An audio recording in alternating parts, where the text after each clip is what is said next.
Hello Multiverse, and thank you for tuning in to Paper Cuts, the internet's only podcast officially endorsed by Frank Miller and hosted by pathological liars.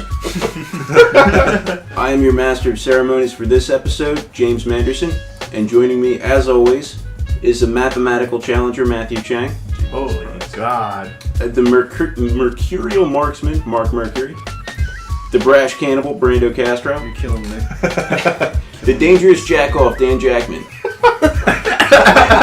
And the man whose name could not be more situationally appropriate for today's episode, Jeremy Red Streak. Oh, shit. Because today we are honoring the 75th anniversary of The Flash. Oh, snap. This is, of course, the red guy from DC Comics who runs really fast. This is, I've been told, the 75th anniversary of the introduction of the character. Was it not last year, technically? Was it? No, It's this year? Okay, well, it actually almost doesn't even really matter because the original Flash is Jay Garrick, as we all know, and that's not really the character that everybody knows and loves.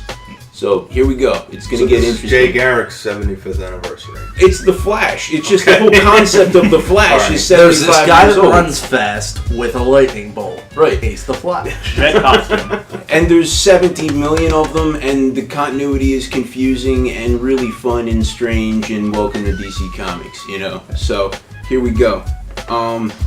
Let's see. I'm going to open up with a general question. Just sort of leave this open, and this is personal, so you guys go ahead and freestyle on this however you want. The Flash and you, right? What are your general thoughts on the character? Do you love him? Do you hate him? Do you have a favorite Flash? As I said, there have definitely been a couple. It's sort of a family dynasty. Are you confused by the fact that there's 16 of them in continuity at any given time? Have you ever read and loved the Flash solo series, or do you prefer him as a character in an ensemble cast, like in a Justice League story? Do you remember your earliest exposure to the character, or was he always just sort of there? Just general thoughts. Chang, you want to start us out? Sure, since I just got put on the spotlight.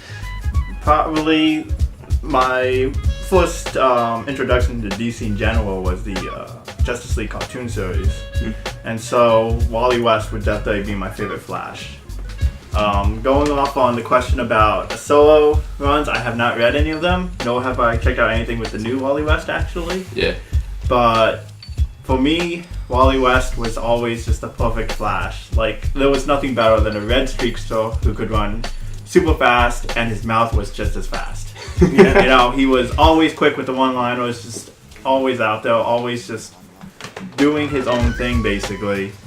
And the cartoon series definitely died down some of the craziness. Yes. Because the comic books just go full ham with his SPEEDFORCE, time traveling and everything. And I didn't even know about that until later on in the comic books. Yeah. They only brought it up once in the cartoon, the SPEEDFORCE concept. It was like one of the season finales of I think Unlimited, right? Where he gets pulled into the SPEEDFORCE, and then they all have. I remember that. It was a very short thing too, because they just pull him out of it really quickly. Yeah, they all daisy chain him out of there. Yeah. Like having Wonder Woman and Superman on either side wouldn't rip Hawk Woman's arms out of her sockets or whatever. Yeah, that's an awesome thing in that cartoon, and I think that kind of radiates outwards towards his other appearances in a lot of DC Universe stuff. The Flash is just sort of there, and that's also my experience with the characters. I haven't really read a whole lot of his solo stuff. I know a lot of it's really well written and celebrated and stuff like that, but that's my version. I talk about the DCAU pretty much every time I'm here, because I'm a 30-year-old man who loves cartoons, but old cartoons. But no doubt. Alright. Mark? Yeah, sure. Let's take it in a counterclockwise sort of that's way. what I was thinking, yeah. Freestyle. So, I had to instill an order there. Oh, please go ahead. But, yeah, I was first introduced to The Flash in kind of an unfortunate way. I had a VHS of the old John Wesley Shipp Flash show where it had both the Trickster episodes merged into, one TV movie. So, that was pretty exciting. Mark Hamill being completely fucking bug nuts for as he does the best. Yeah, for just an hour or something, and that show was pretty bad, but it'll always have a soft spot in my heart because that's how I Nostalgia. was. Yeah, that's how. It's one of the things I watched when I was a kid. Yeah.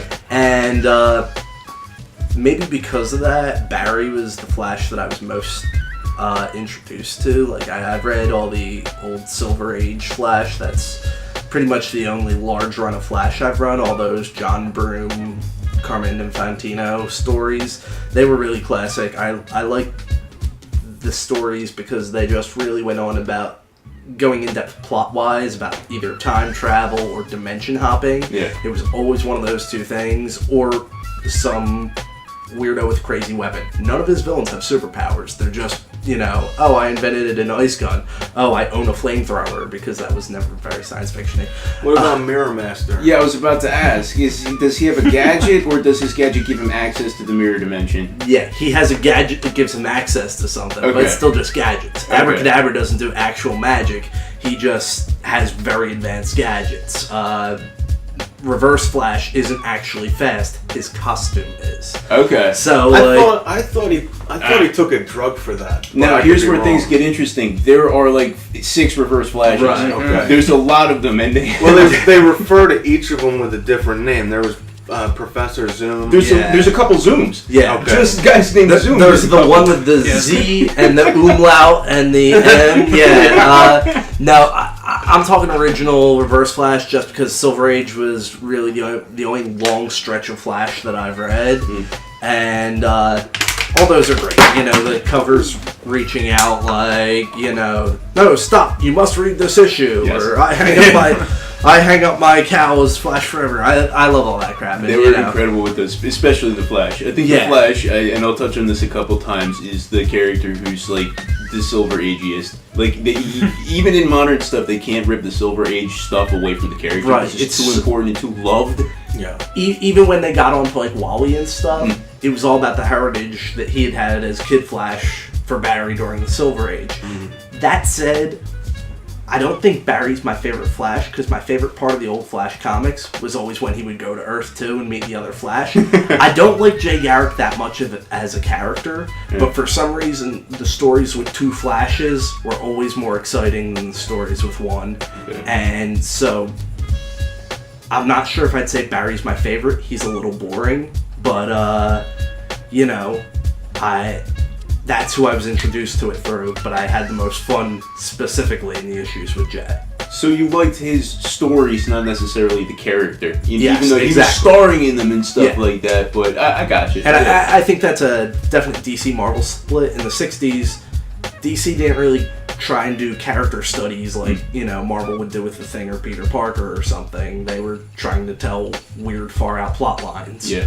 And so I think that that's one of the strengths of the Flash, where it's plots more than it's characters. So Absolutely. I'm not that tied down to any particular incarnation of the Flash, but I do think that the concepts of time travel and dimension hopping through extreme speed is far out and crazy. Incredibly fun. Yeah. Like, incredibly fun. And I feel the same way. I don't even honestly know the difference between a lot of the different Flashes. Like, I've read and loved different stories with the Flash in it, not knowing which guy is inside the suit. Right. Like, I couldn't even tell you which one's in continuity right now, But it's the concepts that really stick, and especially with all that crazy, like, let's teach kids about science type stuff. And there's so much of that, Yeah. His uniform expands in the same way that a life raft expands on contact with water. It's like every single thing that happens, they feel the need to come up with some far out explanation for that doesn't make any actual sense. Which makes it Like, even worse you because know. it's like pseudo educational with pseudo science. I think it just really wanted to get kids interested in science, and that was like, once you're interested, you'll find out there are a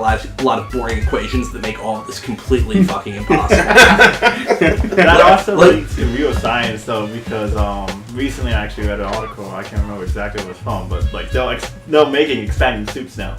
And I'm saying Okay. that there's like one of the key aspects of Captain Cold's powers in the first few issues is that when he shoots his ice ray, people see mirages of like giant mosquitoes and shit.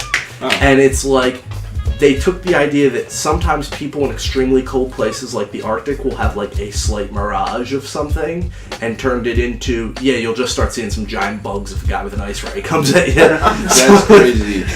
I didn't even know that. They would just take these like very basic mundane scientific facts and extrapolate them into these like crazy stories. So they were probably trying to get the character to a certain place or have a cool thing happen in the story, and then just figuring out, well, let's reach out Stan Lee style and grab some Atom Age scientific concept to explain it all the way. Exactly. I think it's not so much unique to the Flash because in countless different examples of science fiction from those time periods, I mean, you have the same sort of thing, where they take an idea and just, make it enormous. Right. Make it completely unrealistic, but just have fun with it. Are you talking about like the Star Trek, Fantastic Four vibe? Yeah, there's some of that.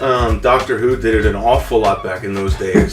Nowadays, they try to explain it better. Yeah. But back then, they would just take an idea and go wild with it. Right. Or just make shit up. Like the first episode of Doctor Who, they're talking about being travelers in the fourth dimension, and Susan Foreman is arguing with her teachers about how to solve a geometric equation because they're not factoring in the fourth and fifth dimensions. And the teacher says, well, what's the fourth dimension? And she says time, and he's like, well, what's the fifth dimension? And she says space. Well, the first three dimensions are space. There's spatial dimensions. That's very Flash. That's incredibly Flash. So Right. That's the same spirit. Right. Yeah. That whole exposition eating. Flash fact. I'll throw a little fucking clip in there in the editing. Oh, God. That would actually be a great move. Yeah. I'll put a counter in the corner. Flash facts. All that. Jesus, it's going to be Has anybody here read Super Gods by Grant Morrison? Yeah. I started till I never finished. Yeah. No. There's a point where he goes on for a little bit about flashbacks and about how they used to just throw odd science facts in you during the Silver Age Flash show. Yeah. He had a lot of fun with that, and he's working it into multiversity. It seems like that basic idea. Yeah. If anybody's following multiversity, please don't listen to this podcast. The fate of the universe depends on it. So I assume you've read that. We'll talk later. Sure. Yes. He absolutely did not read it. What are you talking about? I did not read that. No, No I'm a one good finished the guy. book. Everyone put it down because we did not want the tragedy to happen. Yeah, the gentry has not arrived. This podcast, however, has, so I guess we'll keep going with it. Mark, does that wrap it up for general feelings about the Flash? Jesus, fucking monster general feelings. Sorry. Alright. That's okay. Does that mean I'm next? That does mean you're Oh my next. god, this circle. So nerve wracking. Alright, well, for me, gosh, I mean, my general impression of the Flash nowadays is just positivity. Within that group, I usually associate him amongst the DC universe and as an individual entity within that whole spectrum of characters. And I think of him as like the most positive. Really, he's really a hero in spirit as much as he is in practicality. So I find him I find he is a good fit for what kind of plots they form around him. They're mostly like Mark was saying, they're not really character studies because everyone knows Barry is the archetype, or Wally, or any of the Flashes really. They carry that Flash spirit of the archetypal hero into whatever situation they go, and then we kind of just move with it because I don't really differentiate too many personality quips between each individual Flash. But yeah, my personal Flash, since I know that was a question you threw out, would probably be Wally also. Just from my general experiences with the Flash. It wasn't always the case, because my first actual recognition of the character of Flash was with toys. Yeah. And I had a toy and it was fucking a super figure or whatever, and it said Barry Allen, and I'm like, oh sweet, Barry Allen. Okay. This is the Flash. Runs all around the room, and I'm like, this is super cool. And my buddy Brian, when I was in middle school, he had a hodgepodge of a bunch of 80s comics, and I was trifling through it, and he had a Crisis on Infinite Earths in there. So I was like, oh sweet. So I got to read through some of that. I was I was super skimming, just not really reading at all. But I'm like, holy shit, Barry can run faster than the speed of light. This is super, super sick. And then I'm like, Wally tops out at the speed of sound. Lame. What a fucking asshole. But then, the first and only Flash comic that I would actually read in detail, which is what I'm gonna finish up on, was Mark Waid's The Return of Barry Allen. Okay. And I read that paperback, also at Brian's house, and I'm glad I read that in its entirety because I read it and I'm like, oh, it's my boy Barry Allen. I didn't know he was returning, but hey, let's go and let's go see what's going on. And it wasn't really the return; it was actually Eberhard Thawne, aka Reverse Flash, coming back to town and kind of sort of, you know what we're talking about. If I ever had a child, I'm naming him Yubert or whatever, just because no one will be able to pronounce it. Is this like one of those like DC future characters who goes back in time? Yes, Eberhard Thawne is one of those characters. Okay. That time travels a whole lot. But anyway. Well, he was, wasn't he the first Reverse Flash? Yeah, I'm pretty sure he's the first Reverse Flash. He gets marooned in time and kind of just... Okay. And that's what I haven't kept up with the Flash TV show for probably half of the season, but one of the characters was Eddie Thawne. Yeah, Eddie Thawne is. But then there was the guy that was in charge of Star Labs. Yeah. And up to where I was watching, they implied that he came back in time. I'll say this for those of us in the room who watch Flash. Maybe I'll just put a quick spoiler alert. Spoiler alert. In the recent Flash, 2 episodes back, not the one that happened 2 days ago, he openly says that he is Eberhard Thawne. So he is the Reverse Flash, and they imply, and I've read. Oh, okay. So I apologize for your experience. No, with the it's show, okay. And I highly suggest you continue watching the show. I planned on it. I just lost track. But same here. I'm a little bit off track, but like I haven't been keeping up with Arrow either, and I love that show too. That show's fantastic as well. But to conclude my story, reading that story, I'm like, okay, this is really. The title is very wrong. It's like not the return of Barry Allen in any sense at all, which is extremely disappointing to me at the time because I was like 14 or whatever. I'm like, this is fucking horrible. But then I really, really liked the story because it made me like Wally West that much more, and it was really a nice story that let superpowers be like a metaphor for growing up. And the whole premise of the story basically was kind of behind why Wally couldn't top out beyond the speed of sound. And everyone, Jay Garrick, Johnny Quick, Mark Mercury, Max Mercury. Max Mercury. He's a distant cousin. Oh, sweet. You got some Speed Force? Yeah. Alright. But,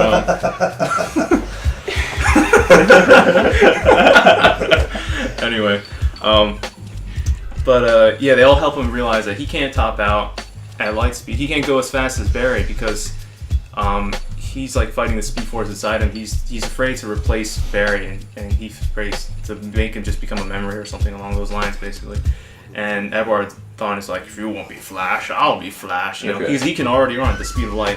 So after that, there's a climactic fight. It goes down real hard, and then there's this beautiful fucking 2-page spread, which just defines the torch passing, and it's like Wally backhanding the shit out of Eberhard Thawne and just saying, "You're not Barry Allen." And I'm like, yes! Awesome. So after that, it was just all Wally after that, because after that, that was all I was really exposed to, because the animated series was very popular, and I was definitely down with that, and that was the only Wally you really see. And all the story, and I really liked the 80s new Teen Titans, Dick and Wally combo. That stuff's great. That stuff is just fantastic. Yeah. And also when they both grew up and took over the mantles of perspective, you know, in the Justice League, and Detective Comics and all that, when they were together, I really liked, because you guys know I really like Dick Grayson. So I really liked when they were playing together. So Wally just kind of grew on me as a person, as a character. So he was the one I preferred. But this newest iteration that's flying around on the television series is the first experience of having Barry at length, and I'm really enjoying it. But I kind of just, I don't know, he still kind of embodies what the Flash is as a symbol, you know. Even though it's a different name, it's a different era, it's a different incarnation of the character, it's still somehow the Flash. Yeah, it's the very Flash different than like Robin. Where like it's you got the mask and everything like that, but it's really different characters, you know. Right. Yeah. There's a lot more into it, I think, but I'll leave it there. There's plenty more options to go around. Move to our guest of honor. Well, I think my first experience with the Flash, I had always known about him, right? He was always kind of there, like just as much as Batman and, you know, whomever else. But when I really got heavily into comics, I fell in love with him in a scene in Kingdom Come. So for those of you listening that haven't read Kingdom Come, it's basically like a Ghost of Christmas Past sort of thing. Yeah. So the ghost or whoever, I don't remember that well, is taking this old guy to watch the Justice League, and then the Flash senses it and does his crazy vibrational dimensional shift and like freaks out at this guy. Yeah. That made me fall in love with him. Because they're traveling in Kingdom Come extra dimensionally. Yeah. I think it's supposed to be the Spectre. I think it was the Spectre. Who's read Kingdom Come here? Besides you, me, you, and have you guys read it? Okay, just wanna pop up. He's like taking this random preacher around. That's right. He was a preacher. Yeah, he was some sort of and he was taking care of Wesley Dodds as he was dying. Golden Age Sandman. Yeah, which I didn't even know the first time I read it through. But Wesley Dodds is the Sandman, is having visions of this terrible apocalyptic future. I guess I don't need to jump in and summarize all of Kingdom Come, but they're out of sync. They're out of sync with reality. They're sort of like spectating on the spectators to the stage of reality. But since this and in Kingdom Come, it's Jay Garrick because it's Alex Ross, so it's all Silver Age for some fucking reason, even though it takes place in the future.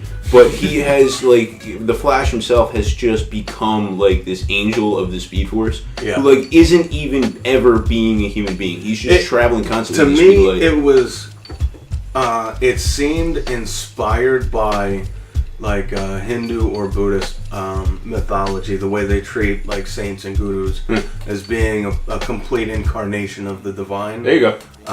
That's what it reminded me of while I was reading it, especially when I was reading, I think the series was called Message in a Bottle. Okay. And it's post-Infinite Crisis.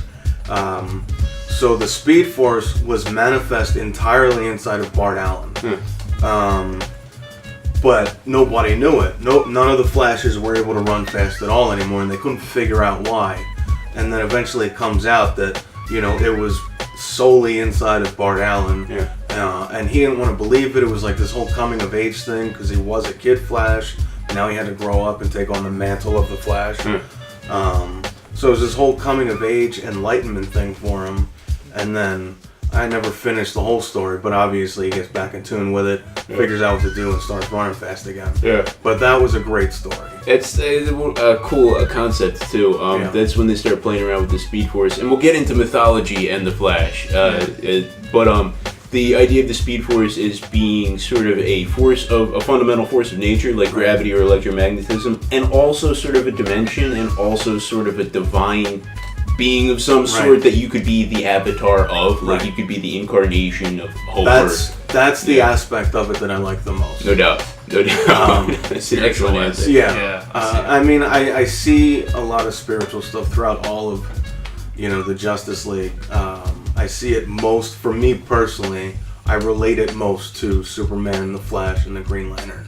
And pulling from Kingdom Come is an excellent thing on that, because they were all basically angels in that. I mean, it opens up with the Revelations, he paraphrased it, but I saw 7 angels, 7 trumpets, whatever the hell it was. And it was he bookends it, and I thought that when I first read it that it was pulled directly from Revelations, and it totally freaked me out because I'm like, how does this fit so well with Justice League mythology? But he altered the phrasing a little bit. It was really close though. He didn't alter it that much. Very cool stuff. Yeah, that was great. Excellent. But as far as my favorite Flash, it's changed multiple times. My favorite character was Jay Garrick Flash, the original. My favorite stories spread out throughout the later generations. Yeah. But Jay Garrick was my favorite character because I just like his costume. I like the funny hat that he wears. So awesome. I like that he's the old man and he's like the patriarch of the family. It's just, I like the feel of him. Absolutely. Yeah. And you want to talk about, avatars and stuff like that. I mean, he's dressed up more like Mercury than any of the other Flashes. Yeah, I mean, definitely. Right down to... So much so that when they did the New 52 reboot, that's literally how he gets his power. The god Mercury dies and it's like, boom, here you go. That's pretty cool. I didn't know that. Yeah. That's Earth 2, right? Yeah. It's the new treatment of Earth too. Nice. Like the way they're introducing the whole thing into, the New 52. Dan. My experience with the Flash is not entirely positive like you're going to see. Unfortunately, I always kind of thought that the Flash was lame.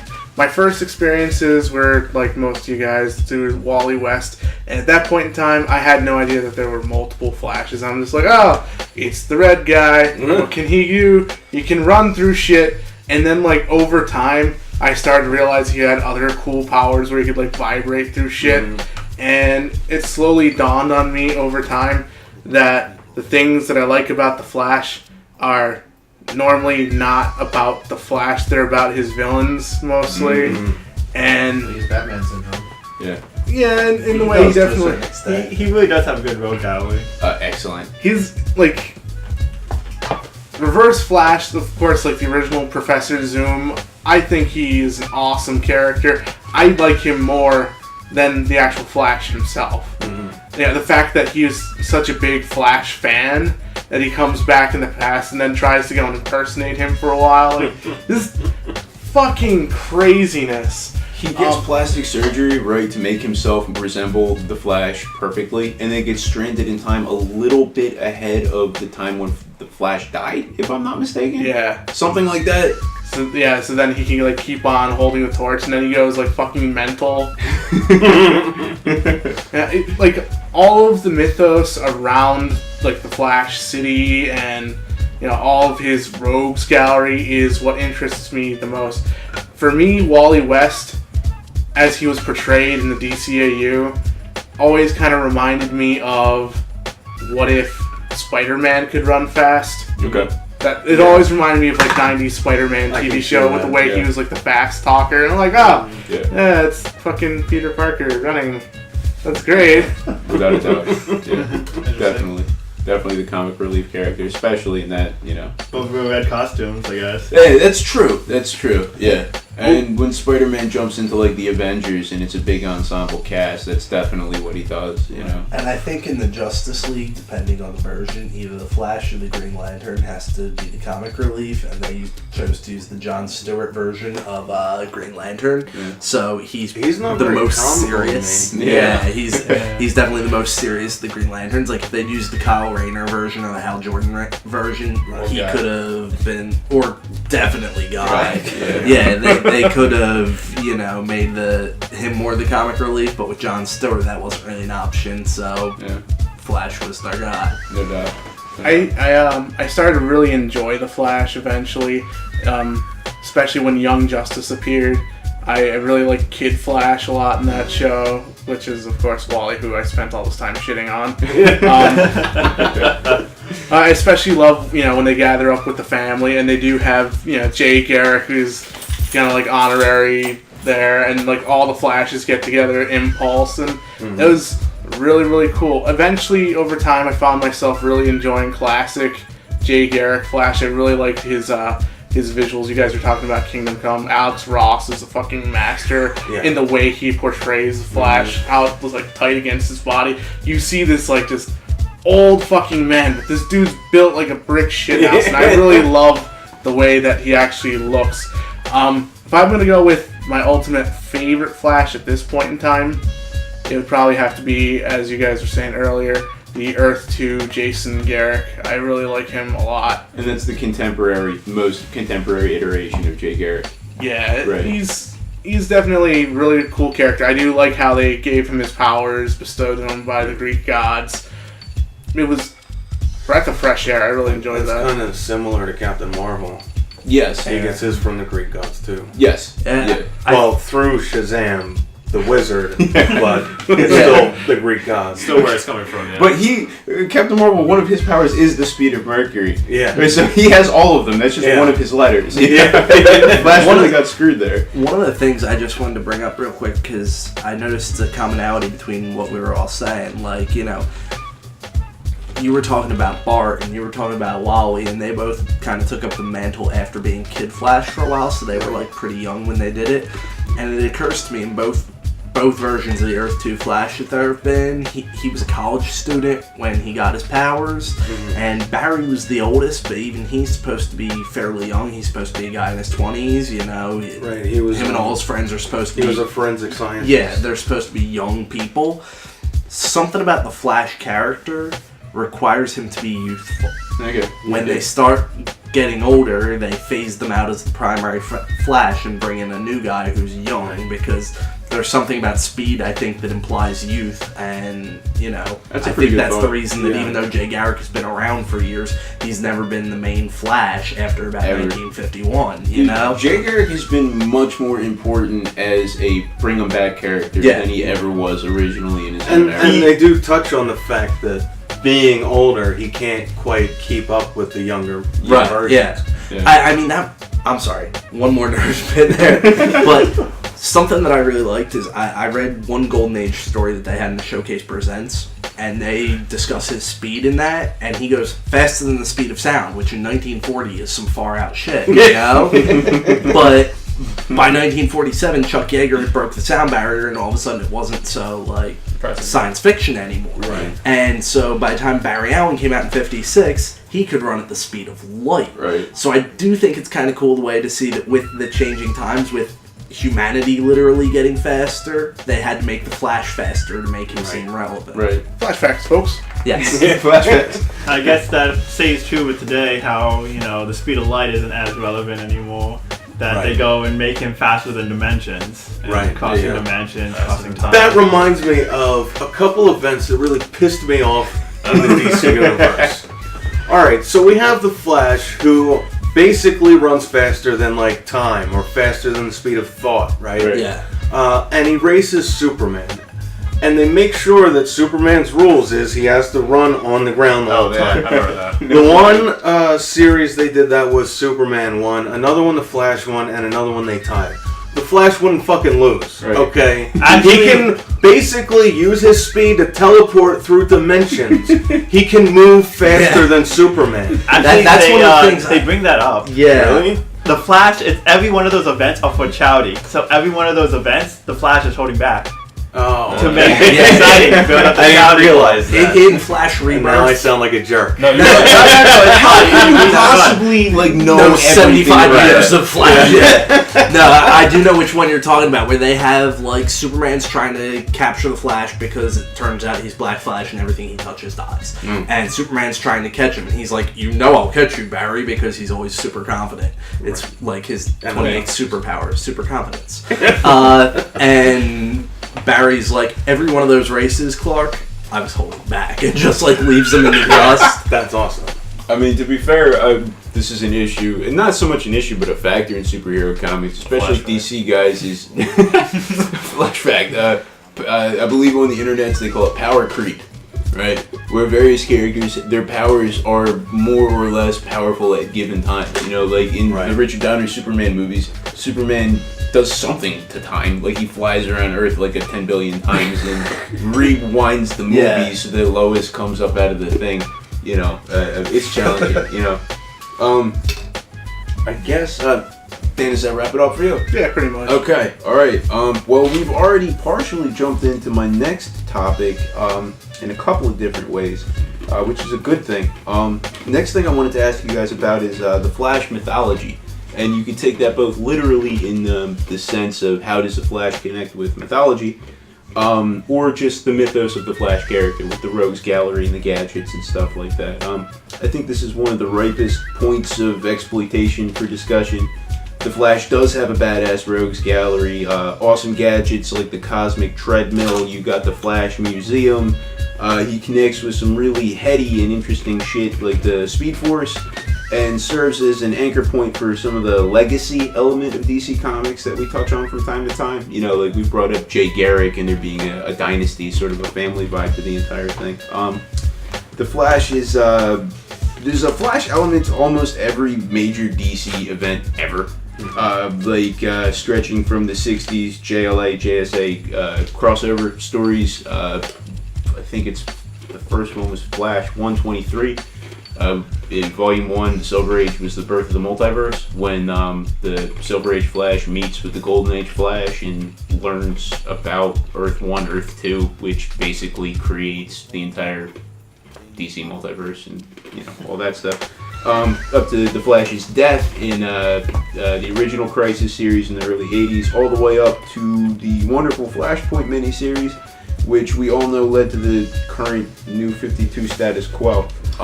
Was the Flashpoint series what inspired the cartoon movie, the Yeah. Flashpoint Paradox? Yes, Okay. that's. I saw the cartoon. I didn't read the story. Pretty much the same. Yeah, it's Yeah. very much like a Verbatim. bullet point version Yeah. of it. Yeah. I think It it's was a even- lot of fun. Yes, Yeah, it's a remember great that. movie. Oh, yes. Or it's a great animated film. Yeah. I think it was a slightly improved version of the comic series myself. Really? Yeah, If I- you I- stick to Besides, the yeah. main continuity, a lot of people say that. But Yeah. then again, there's always those side comic books like People really like the that Thomas Batman Wayne stories of Yeah. Flashpoint that everyone really loves. So, if you've ever read any JSA comics and love a Jay Garrick moment, ever wondered about how exactly Gorilla Grodd's clandestine ape civilization stayed hidden throughout 6,015 years of recorded human history? If you want to touch on Mirror Master's coke habit back in the 80s, or wax romantic about how Captain Cold's goggles give you a turgid erection, sound off here. The floor is open. Flash, Mythology, Flash, Mythos. Chang, any thoughts? I think I'm gonna have to talk about one of his more iconic villains, Captain Cold, as you said. Your turn. Yeah. Well, actually, I did not know about that one, but that's quite interesting. But going off on how Mark pointed out, how like the Flash has gained in speed as we learn things, so too has the technology of his villains in Rogue Galaxy. Before, Captain Cold just had an ice gun. You would think, yeah, ice to like slow him down or freeze him to stop moving. Make him slip. But in his current iteration of it, it's actually a Sub-Zero gun to slow down molecules. Okay. To stop his molecules from moving altogether, which would counter him completely. Okay. So instead of it just being ice gun, it just turns everything around it into a Sub-Zero temperature. So as the Flash has, of course, evolved, so too has the science of his rogue galleries. No longer is, just a simple gun shooting ice core. We have to have some sort of like science explanation to it. And like hardcore power creep. Right. You're jumping from like Mr. Freeze to like serious like universe-ending fucking capability there. Actually, yeah, quite a bit. Yeah. Any scientific updates on Captain Boomerang? Does anybody know what he's up to these days? Does he have like I don't know. super boomerang? He is like the butt end of every rogue gallery joke now, I suppose, from what I've seen. But he's popular enough to get live action over time, 3 times over now. Yes. Oh yeah. He's in the Suicide Squad movie. He's in the actual Suicide Squad movie coming out next year. Then there's the live action one that was on the Arrow Flash crossover. Yeah, I And missed then- that one. Yeah, that's fantastic. You should check it out. Not the animated one too. And then there's the animated one from the animated Suicide Squad film. Oh, which I Right. still haven't Also seen. fantastic. Which is Yeah, fantastic. that one was great. Yeah, that's a great movie. Yeah, that was a lot of fun, and his character in that was still relevant to me. Yeah, Like he it was- still was cool, important, Yeah. badass. And it was a Everyone's lot still, of fun. yeah, he still has a comic element to him where everyone's Right. kind of picking on him, but they're like, "Shut up, boomerang," or "Shake your boomerang somewhere else," or whatever the fuck they're calling him. But He's like an Australian fucking bullseye. yeah, Yeah. but at the Oh. same time, he's still relevant. Like Jeremy was saying, he's still strong, intelligent, and he's performing his tasks, with amount of professionalism. So He's not the like Paul Giamatti Captain Boomerang of Identity Crisis anymore. Yeah, He's yeah. like, How did they handle Boomerang in that? Because Identity Yeah, Crisis. he's like this fat, bald, washed up asshole. Okay. And he goes and kills Robin's dad, Oh. and Robin's dad shoots him. That And was- like when you get killed by Robin's dad, like you're that level of suck. Like, Yeah. You're a super villain. Yeah. And you just get killed by Robin's dad. Like, what? Yeah. he's an acrobat. I mean, Identity Crisis was they turned. I mean, that was Dr. Light used to be a comic relief character, Yeah. and they didn't treat him And like they were that. like, "Hey, he's a rapist." Yeah, he's like a really, really bad dude. Yeah, like don't That fuck was with an amazing story. I don't remember it that well because I read it like 10 years ago. him. Yeah, But that was an amazing story. it's also extremely confusing and hard to understand. Yeah. Like I read it twice, and But I don't I really remember loved everything. Identity Crisis. Yeah. Because I don't like elongated man. He was such a bummer around So that era. that he was suffering in that, it was kind of fun. Another example. Oh, I know, that's terrible. I sound like an evil douchebag. No, it's okay. People love when other people suffer. I It's a guess- totally normal thing. I guess the Atom gets the ultimate my ex-wife jokes out of that. Like, Oh, my yeah. ex-wife killed like 3 people. What a bitch. They should have a follow-up where like the Hawkman's mother-in-law kills 4 people. people. Oh my god. Okay. So, Captain Cold. Also, definitely got to mention his name. Has there only ever been one Captain Cold? Is it always Leonard Snart? No, there was some other dude that tried to take his name, and Snart killed the shit out of him. He was a Batman villain. I think he was in Gotham, Okay. and he was like, "I'm chill" or something. And Captain in his first appearance, it was like one of those stupid like early 2000s like, we're doing an edgy update, and then like Captain Cold came along wearing a stupid parka and mole man glasses, and was like, "No," and offed him. Which is, again, super edgy. Yeah.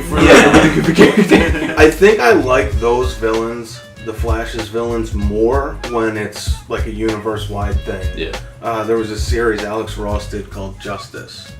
I read that. Yeah. And they incorporated villains from everybody's rogues Yeah. gallery, and the Flash's villains, to me, were the most memorable from that story.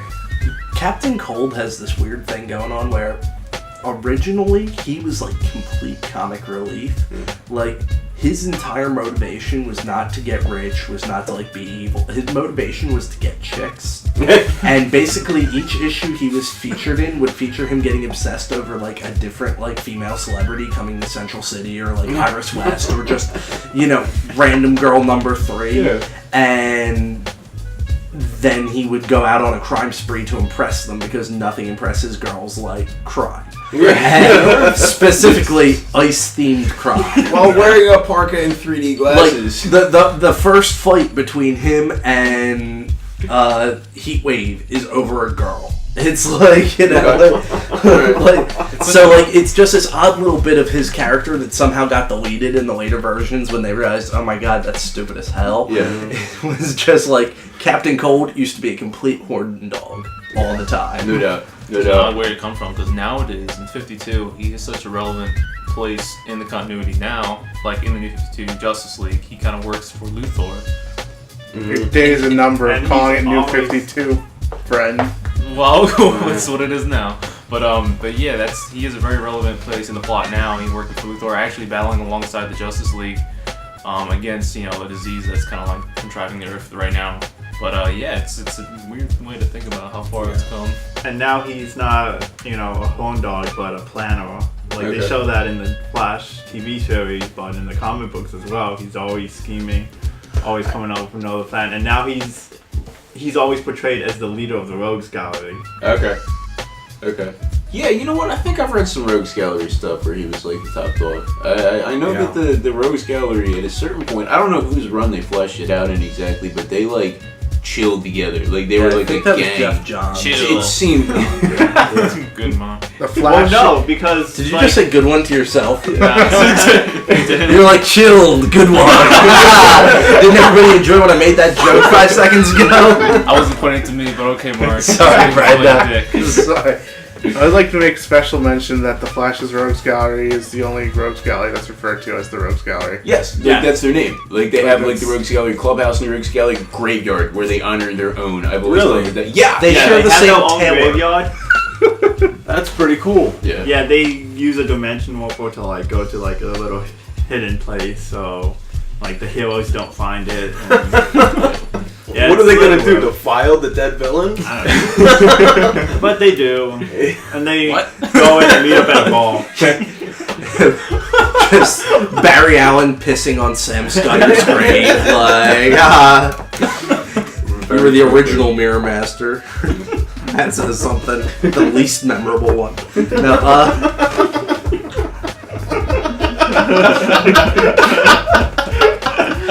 my favorite thing about the Oh god. Flash's Rogues Gallery, and I think this really has to do a lot with just the way the Flash is written, is how much of it they're just playing around. Like, this isn't the Joker out there trying to kill people. This isn't, Lex Luthor trying to take over the world. They're literally doing it for the hell of it. Like, the Trickster, especially, like, in the early issues, but I know it persisted later, his whole thing was, he was just doing it for fun. His dad was a dick, he didn't like his dad, he went on a crime spree to make money, he got stopped by Flash once, and after that was like, I'm just gonna screw with this guy. And so he would steal money and then return it just because what he was stealing for was to get the Flash to come after him. And he would always stress, like, but I'm not a mean dude, I'm just doing this for kicks. And I think that one of the best times you see that with the Trickster is in Justice League Unlimited, where, like, he's at the bar just, like, chilling out, and Batman's like, aren't you going to take care of your foe? And Flash is like, yeah, turn yourself in when you're done. And he's like, oh, you got me again, Flash. Like, and it's like, there's something about the Flash's Rogues Gallery where they're just playing around, and to a certain extent he is too. I mean, you gotta understand, this is a guy who can, like, literally bend the laws of relativity, and he's, like, fucking around with a dude with a flamethrower. Like, any of these guys would be pretty easy for him to take out. Like, okay, the Pied Piper, a sonic-based power set against a guy that can travel way faster than sound, easily, and he's just stupid. But from the point of view of the Flash, you get the feeling that he's almost playing with them. It reminds me of, I don't know, this might be a deep cut, but in Astro City Local Heroes, they have kind of a Flash analog called Supersonic, I think. And he, basically, his thing is, because he's so powerful, the way he stops rogues isn't by the most direct way or most... He just does it however he'll have fun with it to stop them. And then as an old guy, he starts getting more desperate and starts needing to fight them, like, just be as brutal as he can because he might not get a second shot. But as a young guy, he plays with his rogues because it's fun and that's what he does. Which is like the complete opposite of somebody like Batman, who takes it super seriously. Right. And I think that that's at the core of the... You know, we talk about the Flash's Rogues Gallery and Batman's Rogues Gallery as being similar. Like, oh, there's a Trickster and a Joker, a Captain Cold and a Mr. Freeze. Right. You know. But really, the tone is different. The tone is different. Flash, you get the feeling, kind of likes his villains. Right. And kind of, you know, they're almost his friends. They're the guys he plays with. And the... You know, with exceptions like Thawne and Grodd, who are supposed to be, like, able to fuck with him legitimately. Yeah, actual evil. Yeah. And whereas Batman, you know, it didn't matter, you know, he was gonna hunt the Joker down and kick him in the nuts anyway you look at it, just because it was in his city. What you said about them almost being friends reminded me of a scene from Dark Knight Rises or The Dark Knight Strikes Again. The Penguin is retired from crime and is a bartender, and all the superheroes are sitting at the bar. And they were like talking to him. They called him old friend and this and that. I thought that was beautiful. Wonderful. Yeah. It as silly as it was really deep to me at the same time. Yeah. Because it showed that they actually are heroes, because they actually have a full emotional range, that they can reconcile with somebody and they can forgive. Yeah. And I'm going to take a page out of Jim's book here and bring up the Venture Brothers for a second. All right, let's do it, Because I feel like that show conveys the same thing that I think a lot of Flash comics do, which is that really they're just traveling in the same, you know, they're superheroes or they're supervillains. They're just traveling in the same community. Like, it's like being a raver on the DC universe is like being a superhero. It's like a subculture. They're in the same scene. They're in the same scene. Like, seriously, how long has it been since superhero comics were about crime? Yeah. I mean, like, when you look at the Batman movies that they made the last decade, it's actually jarring that he's going after people who are robbing banks. This is really about people with magic powers just hanging out with each other for the most part, and it's very evident in The Flash. I think that's true, and I think the Trickster's probably the most obvious answer to that. You know, like when Neron gave all the villains ultimate power and he double-crossed them and stuff, but like really across the board you get this feeling like it's all in good fun. Like the Mirror Master takes control of a literal dimension. He becomes ruler of a dimension that's populated by people, in fact I think in the early issues exclusively by women, that want to do nothing but make him happy. He can't even steal anything because whatever he wants they give to him. And he feels the need to return to Central City just because he's bored. And it's like, wow, there's this undercurrent with all of them where it's like, you know, they're just having fun. At most, they'll be manipulated by someone truly evil. Like, Gorilla Grodd was the first time they ever pulled their might was because he was compelling them mentally, or like Sometimes when it's super serious, Brainiac will get involved. Yeah, when they accidentally killed Bart Allen because they didn't realize Inertia had used, who's like the reverse flash for Impulse, had sapped his speed, so they were expecting, their freeze rays and heat beams to just go right through him, and instead they killed him. Right. It's like, oh, we fucked up. Yeah. As opposed to like Batman's Rogues Galley, who'd be like, we got Robin. Right. Yeah. And then they were angry and wanted to hunt down Inertia because you went too far. They broke the rules. The rules were That's pretty they didn't cool. kill I didn't know Flashes. about that story. That's pretty cool. That's actually how they ended the story you were talking about earlier. Really? Yeah. Wow. I'll have to finish that then. So Gotham City, dark. Metropolis, bright. Central City is fun. Yeah. Right, there you go. It's like another side of the brightness of Metropolis. Right. Because Metropolis is still bright and lively, but it's also super serious. It's like white collar crime. There you go. Yeah. Exactly. Yeah. The sun is up, but shit is still serious. Yeah. I mean, Luthor, if you let him go, things turn bad pretty quickly, But Captain Cold, Captain Boomerang, I don't even know what he's gonna do without somebody to stop him. He'd probably play with a frisbee in the park, Yeah. Brendo. Oh, How you feeling? I'm feeling like I don't know. All this is like drawing up some contemporary stuff from the live. I'm thinking about the TV show still. We'll get to that. Yeah, I know. And you guys, and I'm thinking about when Arrow. Just for instance, before we go actually get into it, but when in the crossover, when Arrow comes over and he's all pissed off at Barry for not doing like what he says, he's like, this is, or when Barry comes to Star City, to Starling or Star City, whatever one you want to call it now. But you know where he is. Comes to his town, and he's like, "Whoa, man! You kill people or you interrogate people by shooting them with arrows?" He's like, "This is Central City. This is a city where my mom died. Where shit gets real. Where all this fucking crap goes. We don't name our villains. We don't have happy times." And we're like, "Yeah, you get it. You're the dark one." And I'm like, "Yeah, this is a very, very." Verbal, the dissection of between the two of them. So I'm like, yeah, that's basically. But as far as a villainous conversation, I'm having a hard time thinking of a villain to isolate at the moment, since it seems to be like kind of trend. I'm thinking of Terminal Velocity right now, actually. I don't even know who that is, so. That's not a villain, it's a story. Oh, okay. Well, that would explain that. It's a story where they kind of explore the dangers of the Speed Force. And it's interesting because in that story, Wally actually enters the Speed Force, and I think at that point in time, he's the only Flash to do so. And actually, I kind of remember a little bit of that. Yeah, he comes back. He goes into the Speed Force, and then comes back out. And he's the only Flash to do so. And when he comes back out, he's fucking like wicked strong. Okay. And he just like mops up whatever villain situation is going on. Is that how they made him grow up? Like, is that how they made that character like age rapidly or something like that? I think so, something like that. I don't know how it went from there. I think you're thinking of Bart. Yeah, probably. You're probably thinking of Bart, yeah. I know after that, he got married to Linda Park, who he'd been with, and I think I enjoyed that story. But as far as villains are going, I'm having a hard time like drawing up, and because I don't remember, a whole lot of stories with Grodd. I'm always fond of the character of Grodd, and I liked him in like the Brotherhood of Blood and all that, and like when he's chilling out with other villains and when he's being manipulative and he's like making characters like Zoom and stuff like that. But I can't really isolate what I love about Gorilla Grodd, and it might just be isolated to a few things I've read and watched, but he just wants to turn the whole world into gorillas. Like, that's his evil plan.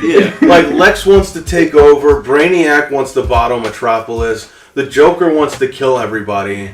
And Grodd's just like, oh, we're all gonna devolve into gorillas. Right? And he's like super fucking intelligent. Yeah. Like the absolute ruthless ruler of a super civilization where gorillas ride on velociraptors in like an Atlantean like dome that nobody can see in sub-Saharan Africa. Grodd could be a serious player in a world full of serious players. Right. And yet there he is, telepathic monkey who wants you also to become a monkey. Yeah. Even though he hates you. He hates human beings because he's like an ape supremacist. But he wants to turn us into them. And he calls it a de-evolution ray. Even though he thinks he's better than us. Right. He thinks that being an ape is actually evolving, but he calls it a de-evolution ray as like a spite to us, actually. Right. Yeah. Because I guess we think of him as being de-evolved, so he's like, this is a de-evolution ray. As like a little like, F you human. Where I first ran into Gorilla Grodd was the Super Friends cartoon reruns on Cartoon Network when I was at my grandmom's in the 90s. And the thing that stood out about him is that apparently, while they kept certain parts of, him had been advanced through the various means, for example, he was super intelligent and had telepathy and whatnot, but he apparently did not have human vocal cords because I couldn't understand a thing that motherfucker said. It was always like, and you couldn't understand a thing he said. It was like they tried a little too hard to get gorilla realism there. I also think it's a little funny that on the more serious end of Flash's rogues is a talking gorilla. Absolutely. Like what we were saying earlier about the Flash, the whole, all of it not being able to escape the Silver Age. What's more Silver Age than monkeys? I mean, seriously, throw a monkey on the cover and make it larger than a regular monkey, possibly rampage it down the street, maybe with something metal on its head, and you basically have the spirit of the Silver Age. Yeah. Don't forget about Detective Chimp. Detective Chimp, we gotta bring up every episode. Oh, I mean, yeah. you can start listening. Titano, Beppo the Super Monkey. There's just so many monkeys. I'm just reminded of the Futurama episode where the professor puts a hat on a chimp or a monkey or whatever and makes him super Gunther. smart. Yeah, Gunther. I love that shit. Smart monkeys. Yeah. What was the monkey that Dex had in his lab? In Dexter's lab? Monkey. Oh, just monkey? Yeah. Okay, my bad. That's why I was like dial M for monkey. Okay. And he was a superhero named Monkey, Yeah. which was the joke. Okay. And he fought. Who did he fight again? He fought a Quacktor, I he think fought it was. he fought a duck. It was yeah. a duck that Dexter had. Okay. But he was basically like the super awesome one of like the Justice League for that show. Alright. Or the Avengers, more accurately. Also, that chain-smoking Soviet monkey from The Filth by Grant Morrison. Dude, yes! Yeah. Who just hates humans. I think it was a chimpanzee, and I don't know if they ever explained how he came out of Soviet Russia, because it took place, I think, in the future. Yeah, no. He was like a cosmonaut monkey who just hated humans. The film didn't make a whole lot of sense. Not at all. It was like Grant Morrison doesn't make a whole lot of sense. even for him, it didn't make a lot of sense. It'd be like, man, I'm really sad my cat died, and here's some psychedelic thing about sex for issue 4. Like, Why he wrote The Filth? He said he was depressed because his cat died and he was watching too much internet porn. And literally just. That's the plot of it. And a pen fell into a comic book, so they're working with ink. We're not talking about the Flash anymore. Yeah, we are. All right. Okay. So, Jeremy, Flash mythology. Any thoughts in particular? I mean, you already sort of touched on the idea of the Flash being an avatar of the Speed Force, which is a kind of mythological concept. I think Grant Morrison played with that quite a bit. He plays with that spiritual side of things with every superhero he touches, especially with Superman. Yeah. But yeah, I mean, during that series that I was talking about, that was the only time that it was really related to mythology or spirituality at all for me with the Flash. Yeah. Except, I guess you could say, he's always, he's the fastest, so he's the quickest to help somebody. There you go. So that, I mean, obviously with, true spirituality, that's the biggest thing, is being nice to each other, right? Doing superheroes things. in general, right? That's what they're supposed to be doing, not just punching nuclear bombs. Right, and so that aspect of him makes him a little more heroic than, say, Batman, who's more of an anti-hero. Absolutely. Especially recently. He's the first responder of the DC universe. And I think that's why in things like Crisis and Zero Hour and Infinite Crisis and pretty much anything with the word crisis in the title, he ends up always sacrificing himself at some point. It's because and he's the first guy on the scene. He's the only guy that can get there. There's that, and there's other times where villains use his power against him, but he doesn't give up hope. I think it was, I don't remember if it was Infinite Crisis where they had him running on some sort of treadmill that was powering the electricity in the world. Dark Knight Strikes Again. Was that what it was? Yes. And he kept doing it. He didn't stop. There was, I think it was Injustice, I could be wrong, where they had some bomb attached to him that if he slowed down past a certain point, he would die. Yeah, Lex That's a Luthor called it his yeah. crank 2 high voltage. Right. Isn't that also in That's in they use a similar- Batman vs. the Justice League cartoon that's series. that's the Tower of Babylon. Yeah, there's a similar where Yeah. So to me, it's a little more Yeah. complex. I mean, every superhero has their power used against them in some way. Yeah. Right. So Superman being a Kryptonian, that's his power, but he's weak to kryptonite. Sure. Or when they transport him to a planet that has a red sun. Yeah. You know, things like that. But with the Flash, it seems a little deeper for me because it's an attack on his person. Yes. You know. Yes. Whereas with that he can't control, he can't respond to like a punch. Yeah. You can duck, get out of the way, punch back. It's an attack on his person that completely limits his freedom for that time. I think it's really powerful. That's very interesting. That's a very interesting perspective. I'm going to touch on the alternate versions of the Flash, but the one you mentioned about how he was inside the electrical thing that Luthor, I believe it was Luthor, had Yeah, I think so, Dark Knight yeah. Strikes Again. Super crazy, awesome shit. Yeah, no doubt, man. No doubt. Yeah. Dan, how we feeling? You guys touched on so much shit. I was gonna actually go off on Grodd earlier. I think out of a lot of the DC characters that exist, he's probably one of the most human and most likable characters right off the bat. Mm-hmm. Yeah, I feel like out of all of them, he's legitimately a good person. Yeah. I don't necessarily get that feeling from a lot of other DC superheroes. They're kind of like,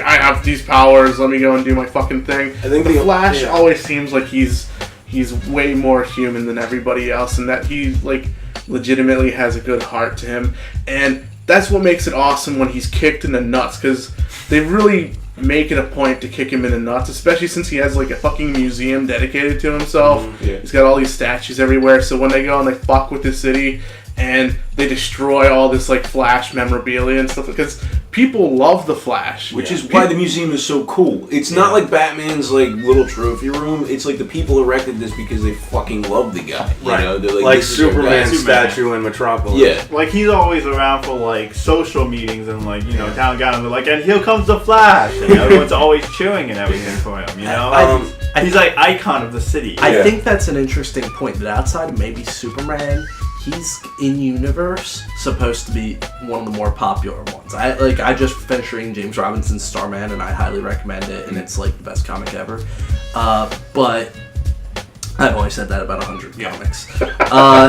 But anyway, in that, like, no relation to the Flash really at all. They had these serial killers are holding this girl hostage, and Starman shows up to save her, and the serial killers are mocking his inability to do so, and they start asking her in front of him, like, who's your favorite superhero and stuff, and she's like, well, I guess the Flash, the old one before he died. So like she's talking about Barry, and it's like, in universe he's supposed to be very popular, and I think that's why the outside of like when you're thinking about the characters that still have legacies around by the time of the Legion of the Superheroes 1,000 years in the future, Superman still has a legacy there. Starman weirdly does, just because there happened to be another character named Starman, so they decided to tie it in. But then the Flash does. His kids, the Tornado Twins, and then XS, who's his grandkid, who's a member of the Legion, and Bart Allen is from that era and comes back. And he's a huge character now. Yeah. And Reverse Flash in the 25th century is the Flash is known. In the Abracadabra comes from the 64th century. Yeah. He knows who the Flash is. There's a Flash in the 27th century, John Fox, and then he turns up in DC 1 million in the 853rd century. So there's this idea that with the only other characters that really have this being Superman and Starman just because that's literally a factor of his character, being that there are so many of them. With Superman and the Flash, they're the only ones that get remembered. There's no Batman of the 30th century. There's no Wonder Woman of the 30th century. Right. There is a Green Lantern, but that's just because it's like there's the Green Lantern. It's an organization. Yeah, you know? They're well beyond our culture. Yeah, there is no Aquaman of the 30th century. So I think that there's You know, I think they just kind of became part of the world. Probably you'd figure that they would just, what. they drained the oceans for drinking water a long time. They all choked on with those little plastic ringlets. I think another interesting thing about the Flash that doesn't get talked about a lot, but every once in a while you see it in a comic book, is that his power is actually killing him slowly. Okay. Whereas Superman's the exact opposite. When you watch, was it? I don't remember what the book was, but Superman lives long enough to see the Earth's sun turn red. That So thousands of That is years. a common factor. Yeah. Right. One of them is the red sun. Red sun. Yeah. I think it is. So the Superman's power keeps him alive. The Flash's power is aging him faster because he has a faster metabolism and all this different kind of stuff. So his power is killing him, but rather than trying to stop that, he just continues being a superhero because it's the right thing to do. Yeah, there you go. That's like a big thing that like comes and goes throughout Flash mythology. Sometimes it does, sometimes it doesn't, depending on the Flash. Right. But like, it just reminded me, you were talking about why Wally didn't run faster than the speed of sound. Yeah. That's because the hyper-aging thing started with him in the 70s, where basically the faster he would run, the faster he would die, and that was a big part of the reason that he didn't go faster. Now, eventually he found out that once he went to a certain degree faster, he would not, but that was like a key part of the reason why he stayed so slow for so long. Okay.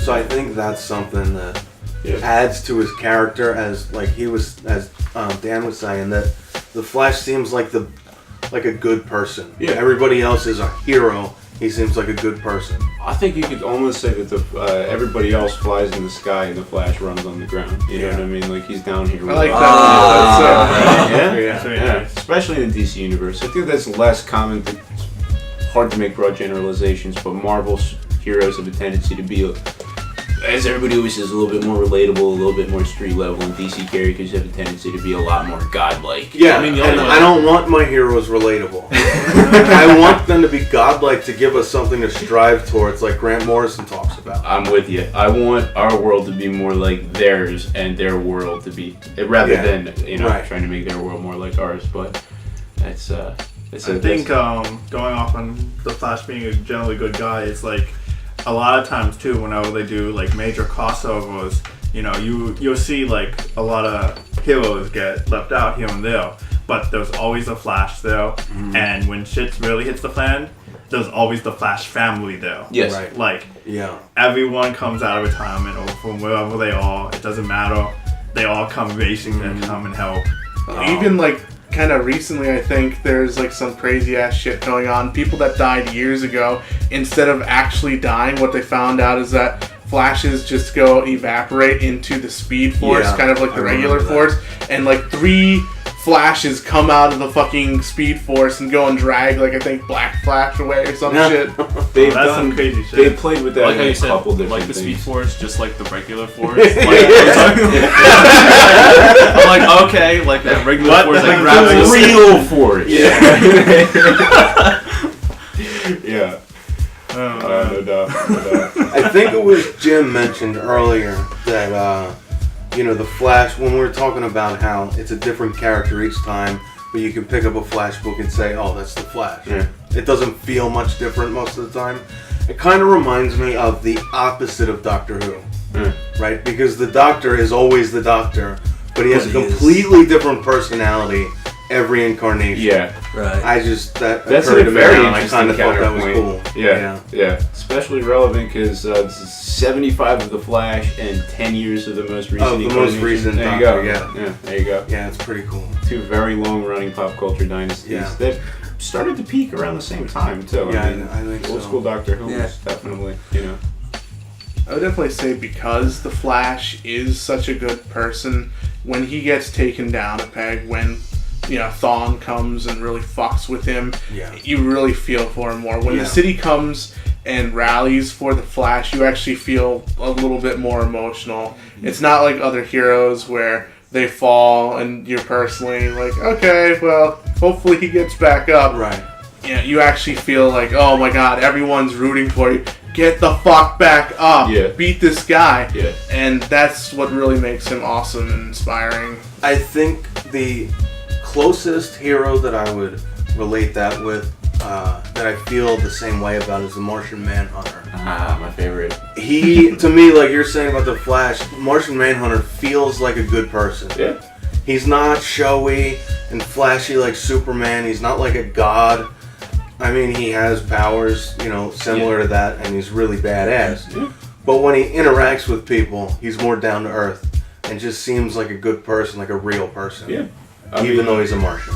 He's characterized very differently in different stories. That's the true. Manhunter has a fucked up history, trust me. Yeah. I'm the only Martian Manhunter fan in the Western Hemisphere, probably, but especially in the animated version, he was like the type of dude who had absolutely lost everything. His entire civilization, his culture was gone. He could do everything that Superman could do, plus more. In almost any continuity, he's as powerful or more powerful than Superman, but it's completely understated. Just You know what I mean? as no one's smoking in the room. Right. Yeah, okay. No heat vision. As long as there's no one behind him to electrocute him. Yeah. Oh, we brought this up Oh! a couple of times, me and Dan, with the Justice League cartoon series. Well, it was a common thread of every storyline where the Martian Manhunter would show up, some guy would throw some sort of punch or something at him, he would face through it and go F you, and then somebody behind him would always have something electric, whether it's a vial, a It's gun, or usually a something, wire, and yeah. just shock him, and he would go, "Ah!" and then drop down. And John, it's no! Yeah. Yeah, I'm pretty sure there's a supercut on YouTube if you want to see it, and it's just like constant, like, John, no! Every just because he's constantly getting electrocuted. It's very humorous, but yeah. That's John. the way they dealt with Superman in the DCAU a lot That as well. They would Superman just was also a electrocute victim him. of electrocution heavily, but Yeah. And magic. in magic, absolutely. Yeah. That's my favorite Superman weakness, is magic. He's He's weak against mysticism, even though he's a mythical being. Right. Yep. Yeah. I guess Super that cool. goes to the whole thing where it's like they try to make him more of a science base, making him an alien and stuff. Superman's definitely a science fiction character. I mean, not always, not in every. Whereas like incarnation. Cersei would be a a fantasy type character. Without a doubt. Yeah. Without a doubt. So Dan, we pretty much feeling good. Oh, yeah. Yeah. All right. Flash mythology. I'm coming back to myself to kind of anchor things around a little bit. One of the things I brought up a little bit here is that the Flash, or the death of a Flash, is a huge point in almost every major DC crossover event. It really got driven home in the early 80s Crisis series, where they had the death of the Flash. We also had the death of Supergirl in the same series, but the Flash was the messenger of that series. He was the one basically giving a warning, not just to the DC universe, but like to the entire multiverse. His death Just was like how Mercury is the messenger of the gods.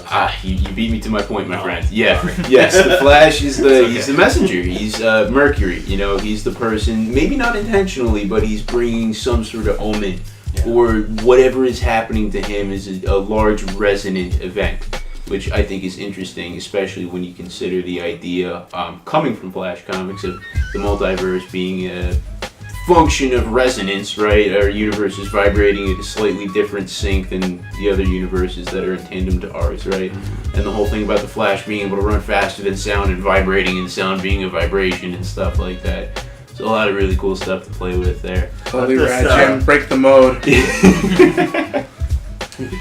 You're right about him playing such a key role, and I think that's the reason for that is because of the nature of his powers. Because he's a time traveler, because he's a dimension traveler. Anytime they mess with continuity, he's going to be the one most affected by it. The same way in Marvel, it's frequently the Fantastic Four because they're the first line of defense. Yeah.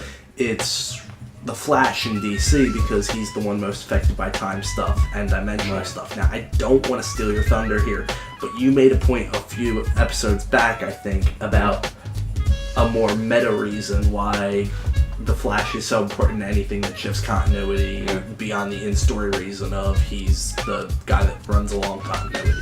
Yeah. Go for it. No, I was setting you up. Let's see, what specifically? Let's see. So the Flash, I mean that multiverse comic, the first one, Flash 123, 123. was sort of the bringing in of the Silver Age. Is that what you're referencing? Yeah, the way he was... You brought this up a few I can episodes remember back, how this was like... The Flash was the first character to have continuity. Yeah, That sure. He was the first one that the idea of comic book continuity was more or less invented for the Flash. Yeah. Right. And that because of that, whenever they do something big with continuity, the Flash is always at the center. I hope I'm not misstating your point. No, not at all. No, you summarized it more concisely there than I did in my 5 minutes babbling there. Yeah, without a doubt. And I think there's something odd about comic book fan psychology. Not in a bad way, but we like continuity. We like facts and figures. We like details and sort of like entries. And I don't think that would exist without the Flash creating continuity in that way. We also like extremely convoluted stories, too. And the Flash is big on that. Big time. And possibly the first instance of that happening. I mean, in the initial Silver Age Flash story where he meets Jay, or Jay, they meet one another, it's the Flash, the Silver Age Flash, named himself the Flash because he had read Jay Garrick's adventures as fictional comic books. Yeah. Because the author, Gardner Fox, had existed in the fictional universe. It gets crazy. Read it. It's good stuff. You probably fun. Yeah. One final point, and I had just thought of this now, never even realizing it beforehand, but at the end of Flashpoint, the Flash has a message for Batman, and Batman even says, "You're one hell of a messenger." And just now that even, he just delivered a message that, not to really reveal any spoilers, that no one else could deliver. Just like Mercury would deliver messages. Yeah. So, right there, it's just a huge mythos of him. Thank you for bringing that up. That was, first of all, just a heart-rending moment. I really don't want to spoil it, even though we generally roll hard with the spoilers here. If anybody hasn't seen the animated movie or read the series Flashpoint Paradox, holy shit, is there something waiting for you at the end of it? One of my favorite things about the Flash, and this is one of my favorite things about comics at all, and especially DC, is the different versions of the character in different universes. You brought up earlier, Jeremy, the version from the sort of Frank Miller Dark Knight verse, you know what I mean, who Luthor has trapped in a thing that's generating electricity for the entire world. We've brought up the version from Kingdom Come, who's become at one with the Speed Force. He's just this bizarre guardian angel. It's just a resonant streak that goes through everything. Flashpoint, ironically, doesn't have a parallel version of the Flash because he creates the parallel universe himself. He is his own parallel version. I always like the Antimatter Universe's Speed Freak Flash. Johnny Quick, he's just on a shit ton of pills all the time. I forgot about that. His words don't have spaces or punctuation. They're just stream of consciousness, kind of. The new 52 version is not as good, in my opinion. New 52 Johnny Quick? Yeah. Okay. Yeah. Gotcha. I wasn't aware that was an Antimatter Universe version. I thought that was Earth 3 or Crime Syndicate or something. Well, It's so it was Earth 3 3 back New before 52. Crisis. Okay. And then after Crisis, there was only one Earth. So Grant Morrison said that it was now in the Antimatter Universe. Right. Essentially, Of course they did something where crazy. there's where there's Quard instead of Ella at the center of the universe. Yeah. Oh, right. In that universe, there's a world where everything happened backwards because it was antimatter, and so it's not Bruce but his older brother Thomas that's Batman. It's not Is this specifically in the Earth 2 graphic novel? no. Okay. Yeah. JLA Earth 2. Yeah. And so everything's reversed there, and everything's a little bit corrupted and weird, and the version of the Flash there is just this complete speed freak, and it's a kind of an awesome iteration of that, of the Flash concept. And then after 52, they had it so that both versions existed. Okay. That there was both an Antimatter Crime Syndicate and an Earth 3 Crime Syndicate, and then after New 52, I think they got rid of the Antimatter version and just have the Earth 3 version. The antimatter version is not as much of a anti as it is just another plane of existence anymore in New 52. Yeah. So they took it back to the Crime Syndicate, and it wasn't as fun. Yeah. It's kind of just a dick. That he was taking drugs to be the Flash kind of reminded me of the Sentry from was it Oh, from yeah. Marvel? Yeah, Century? absolutely. He had like a Oh, hey, yeah! yeah. Yeah, he went That- behind like the circus freakouts at the end, and that graphic novel was amazing. Anytime they tried to work him in again later on, Yeah. I didn't really care for that too much. At least not what I read. Some of the stuff that they worked with the Century I thought was fantastic, and some of it they dropped the ball with it. Yeah, I just know that the original was ridiculous. yeah, that's one of those characters that I think stood best on its own, and then once they tried to integrate him into the greater Marvel universe for a long period of time, it didn't work. And then after you finished reading it, you started questioning reality. It's always a good time. Let's see. I guess this brings us to our third and final area of discussion, which again we've already sort of went through, but we pretty much talk about this almost every episode anyway. The Flash in other media, past, present, and future. And by this I'm really talking about movies, television, cartoons, stuff like that. Most of us here in this room are watching the Flash television series. Most of the people in the world are watching the Flash television It's really good. It's really good. It's really popular. It's not perfect. No, it's not There's ideal. some things I would change, but overall, it's really good. That's fantastic. I mean, I watch The Soup with Joel McHale when they take the piss out of it on a fairly regular basis because stuff doesn't make sense. Right. And, you know, there are weak plot points that they'll point out, like, you know, when the sketch artist brings you a sketch that looks exactly like the guy's mug shot literally to the pencil line, and, you know, like, stuff like that. But generally speaking, it's a really good show, you know? So, like, I'm all about that show. But I'm also willing to forgive some of the things that critics might harp on, because it's like nerd food. Yeah. You know, I like The Flash. It's pretty good, so therefore it's great. Yeah. Did anybody expect it to be this good? I didn't. I did not. No, I thought it was going to be horrible. See, I didn't think it was going to last. I thought it was gonna be good. Dude, I've seen For you. You have the heart of a Flash. We're all cynical. Well, it's like I don't know. It was going off by the same guy by the Arrow, and the Arrow has time to solidify itself. So I think they kind of know what people want by now, and even though you know you can take apart things, it does have a different tone. Yeah, I can it see does what have you a mean. different tone, but And the tone fits with the Flash. compared to its contemporary shows like Arrow and Agents of S.H.I.E.L.D. and Constantine, all their first seasons were a little weak. Oh yeah. Now with Arrow and Agents of S.H.I.E.L.D., by the second season they really picked it up. The Flash was kind of born fully formed. Yeah, Maybe it's because it was spun off of Arrow. I think But I think it definitely was. didn't have the same first seasonitis that a lot of the superhero shows that come out right now do. And I think that I didn't have very high expectations for it because, you know, as I said, I grew up with John Wesley shit version of The Flash, and those Trickster episodes I talked about, they're the best ones.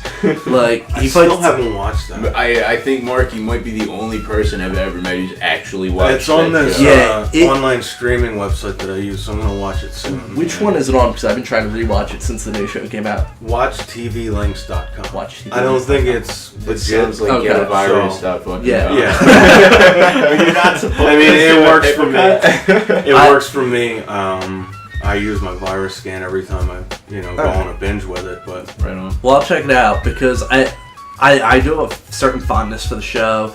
They did Captain Cold, and I remember not liking him then, and they did Trickster, and they were the only two rogues they touched. They did Trickster twice and Captain Cold once, and that was it.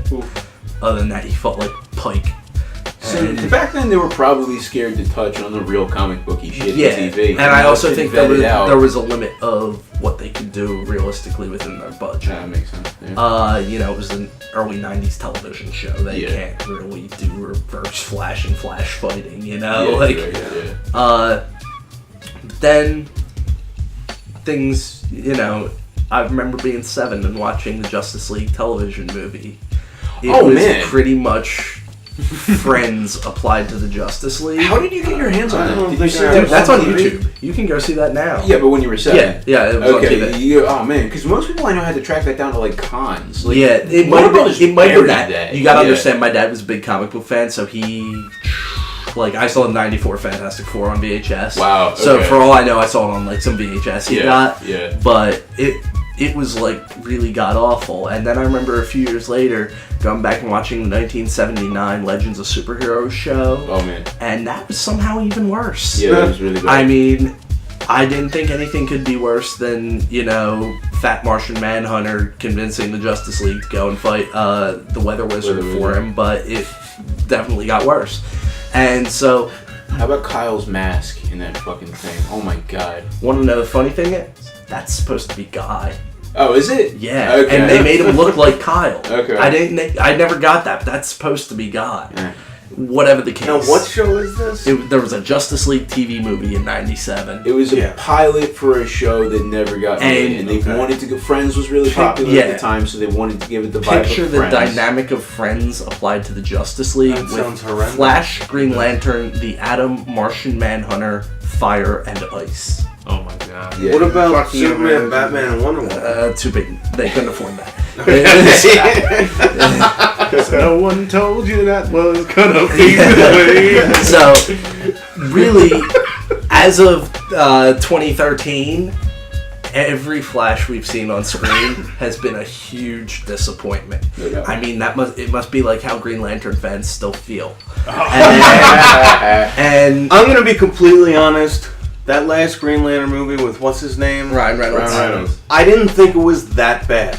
That's fair. I think And you have some I share friends that here. opinion. I had fun watching it. Now, I don't think it was wonderful. Yeah. I went to that.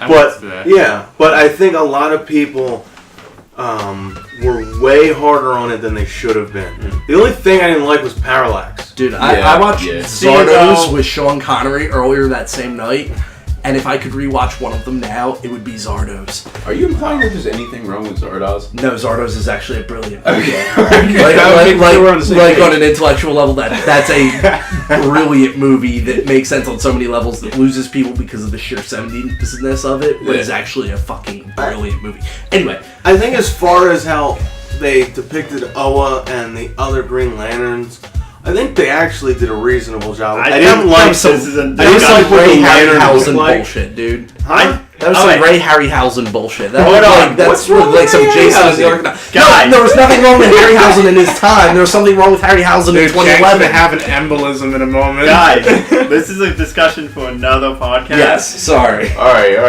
And Green I Lantern will movie. more We'll than come back happy to it. lead this discussion since Alright. I have. Green Lantern. Yeah.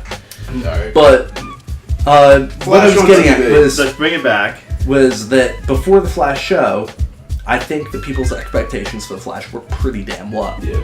And they got significantly higher after that. Now, what worries me is that in 2018, they supposedly have a Flash movie coming out. They do. And they cast some kid, Ezra Miller, I think his name He's some is. sort of Middle Eastern actor, I believe.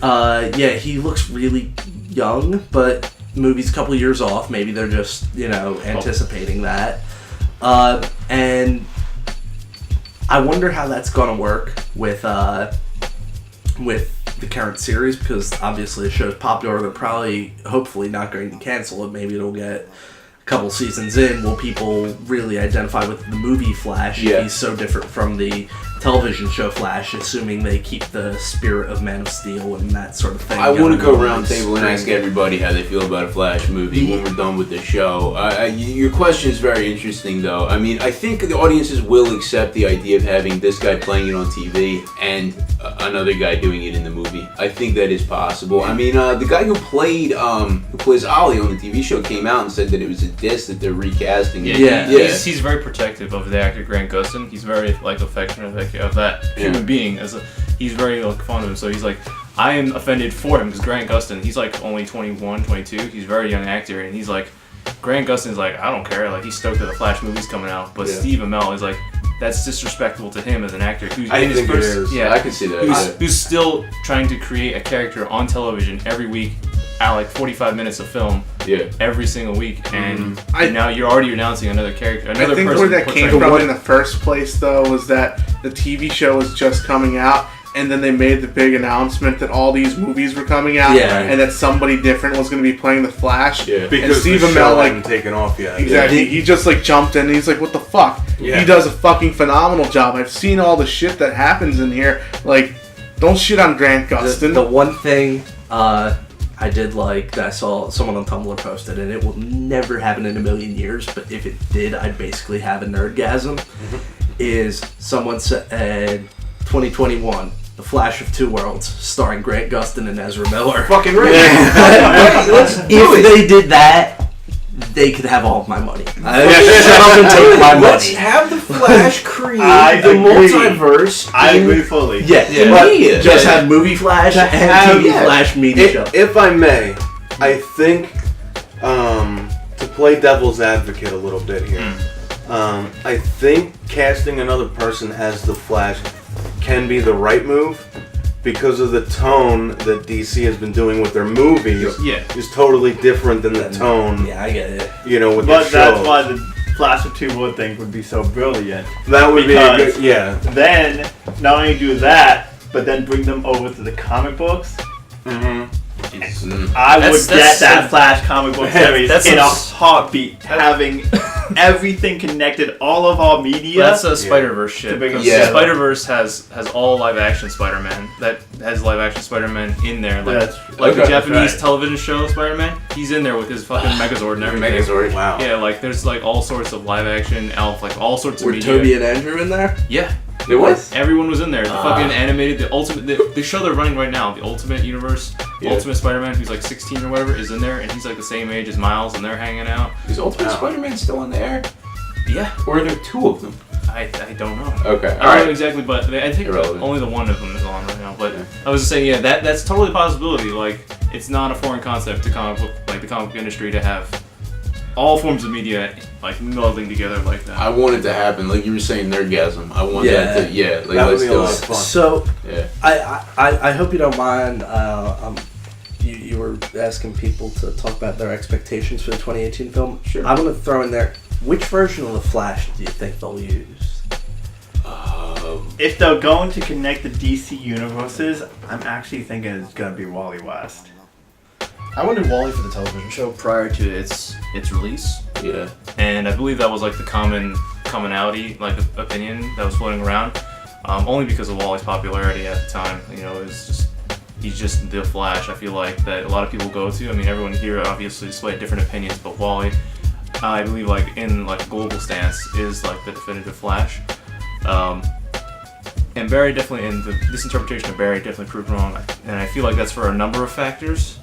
One, like we said, the Arrow show, or the Arrow producer, Guggenheim, and all them having to do the Arrow for so long before they made the Flash television show. That was like, I feel like doing a show as heavy as Arrow, and then doing a show like doing the Flash, the different tone. It's kind of like having, like swimming across the Pacific Ocean with like 4 sandbags tied around your legs, and then finally being able to get rid of all those sandbags and then do a happy show. Yeah. It must have been something along those lines, because like all that emotional tension, you kind of switch over and use all that energy towards something a lot more positive. Yeah, man, the Flash show has like a Spider-Man vibe to it. Like the Yeah. Spider-Man movies, the Sam Raimi ones, and without a doubt. But I'm kind of jumping away from the question of the movie.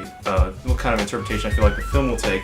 I feel like the film, since it, like Jeremy was saying, it's going to be in that cinematic universe Warner Brothers is developing for the Justice League films that they hope to create. Just basing off of what we have right now, Man of Steel, Yeah. very sobering tone for Superman, the most hopeful character you could possibly have besides the Flash. Yeah. Where he's trying to fit into society, desperately, and kind of accept his humanity and accept this other identity as being an alien. I'm trying to think of the most. I'm trying to think that he'll have to be, in similar respects, that ray of hope. So I think it'll be more akin, the film on a whole. I feel like all these films, if they're smart, they'll take a sort of Avengers route, like Mark outlined in a previous episode, where each film is genre specific. Yeah. Like Captain America: The First Avenger is A period piece piece, yeah. in World War II. Thor is very much just a heavy fantasy, fantasy film.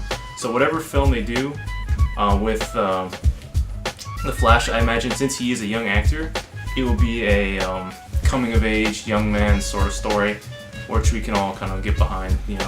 Sort of a rallying point for the characters. That'd be wonderful.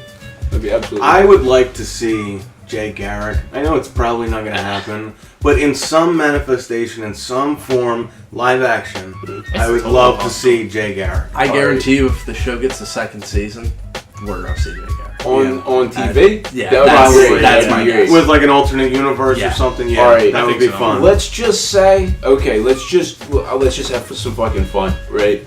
We got Man of Steel, right? Yeah. Batman v Superman, the legal battle is coming out soon, right? Okay. Yeah. That's gonna hopefully, if everything goes well and the universe likes me enough to do it, lead into a Justice League movie. Mm-hmm. Okay, that's probably where the Flash is gonna come in, right? Yeah. They're just Let's say that we actually get that far and everything is successful enough that we do it, right? Mhm. And the character is Jay Garrick. Mm-hmm. Who are we casting? Oh, it's Jay Garrick. Yeah, in the movies. In the movies. I'm not good with people. Who do we cast? What about Jay Garrick. I'm just gonna jog my memory real quick. old man, unbreakable Bruce Willis? As old man superhero Bruce Willis is Jay Garrick. See, I don't even know. I don't, at that point in time, like, Yeah. how many years in the future are we talking? Like, Bruce Willis. it'll be Bruce 4 more Willis years. doesn't come off as smart enough to me. Okay. Yeah, We you give gotta it, keep in mind, he runs his own science company. Liam Neeson.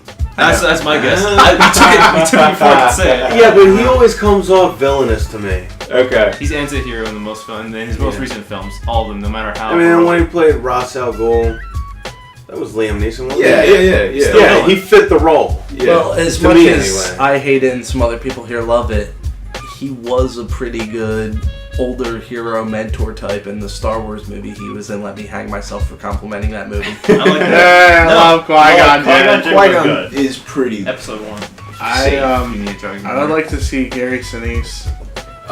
Enlighten me. I don't know him. Tell me about him. Oh, he was. Lieutenant Dan Yeah. from Forrest Gump. That Oh, actually great. does seem like it would fit. Great. I That's actually a saw good his call. band one Yeah. time. Ken Mattingly from Apollo 13. Yeah, definitely. Yeah, you really, like, especially Yeah. with how much he's probably aged as of right now, Yeah. I could see I him think as a that's a shoe good in call. for Jay Garrick. Definitely. For me, for like a Flash movie, I have to go and say, with the way things are on television currently, because DC can't make a fucking movie to save their life for some reason. Unless it's I Unless hate you count the Batman movies, which I just say were wildly successful. But Yeah. Man of Steel was glorious. for me, like, okay, Man of Steel is probably one of my more favorite DC movies. Yeah, I'm okay with Zack Snyder's treatment of it. Didn't like Nolan films very much. That's just me. We had this out. But the magic about the TV show of The Flash is that I feel like I'm getting so much foreplay, and foreplay is really the best part. Whereas a movie is all orgasm, and when Yeah. it's done, it's done. It's something similar to what Steve Amell was saying, where we have to do so many hours of this TV show, and then we have so much content that we can only put out. And in the end, that is what really satiates me. After this, like, 2.5 hour movie is done, that's it for like 3 years, Yeah. if we're lucky. Yeah. Right. And depending on how that movie did, maybe they might not get enough screen time. But we have a TV show that's willing to go and take a character study of the Flash and take each villain one by one and just line them up so you really appreciate that character. Yeah. And so in that way, a Flash movie can never be as successful as the TV show. And even if they have the movie, the TV show is still going to go on and crush it. The people will only see the Flash movie because they love the TV show, and I really think that Grant Gustin's treatment of that particular hero is really going to shed the magic into it, and people are going to be expecting him. And when he's not there, they're going to be a little bit disappointed. I mean, you gotta keep in mind, this is the same. man. You just gutted it like so eloquently. You're absolutely right, and I think it's the same thing that we saw back in 2006 when there was Smallville on TV and Tom Welling was playing Superman, and they announced a new Superman movie, and I know most everyone I talked to assumed that he would be in it. Everybody wanted it to happen. I remember Alex Ross drawing Tom Welling as Superman, saying, Yeah, and then they cast somebody else. They cast Brandon Rose. Yeah. And so, or as my mom calls him, that white guy. and so they did that, but then Superman Returns didn't really go anywhere, but Smallville stayed on the air for another 5 years or something. And so, who got the last laugh in that situation, And yeah. Well, Brandon Routh is back. Whatever. That Yeah. does not discredit. I think whatsoever. Superman Returns was a little underrated. I agree. I don't think it was glorious, but it was a fun movie. I thought Kevin Spacey was great. I thought the rest of it was lacking, but Kevin Spacey's never lacking. That's why. yeah, he carried the good parts of that movie. He carried almost by himself. The rest of it is for me the rest of the good parts come from the residual nostalgia I have for the Donner movie. Which, goddamn, did they punch? They hit those notes. Literally the notes. I mean, the Krypton theme in the opening credits. Yeah. Holy shit. Maybe discussion for another time. I never saw the original Superman movies, at least not in my memory. You will by the end of the month. I'm going to track you down and we're going to have a Donner Fest. Nice. So, moving forward, I mean, like, when do we think the Flash is going to show up in the movies? Do you think that we're going to see him in Batman versus Superman? Absolutely not. No. Absolutely not. You don't think No. There's only even too a many tease? characters. I wouldn't be No. surprised if Okay. there was a tease or a Okay. cameo. That's the maximum. Like that Yeah. movie is packed. Okay, maybe They've already like got at the Superman, end. Batman, Wonder Woman, Aquaman. Aquaman, Cyborg, and maybe someone else. I mean, what It's kind of a fuck maybe are- possibility of Green Lantern, like a bit of him.